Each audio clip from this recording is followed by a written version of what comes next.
Welcome. If you're looking for a quick and easy way to find all your important emails with attachments in Gmail, you're in the right place. Today, I'm going to show you how to view only your starred emails that include documents using just your Android or iPhone. This is perfect for those moments when you need to access receipts, reports, or any other document without having to scroll endlessly through your inbox. Let's jump right in. First, open the Gmail app on your phone. Make sure you're signed in to the correct account where your important emails are stored. Once you're in, take a look at the top left corner of your screen. You'll see 3 horizontal lines. That's the menu icon. Give that a tap.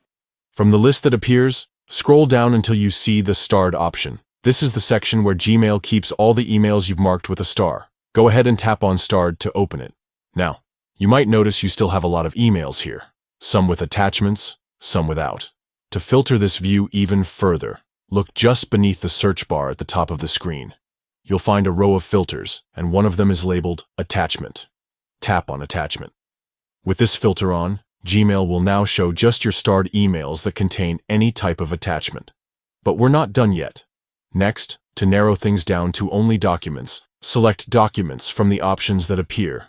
This will filter out images, videos, and other file types, leaving you with just the starred emails that have document attachments like PDFs or Word files. That's it. You're now looking at all your most important emails with document attachments all in one neat, organized view. Thanks for following along.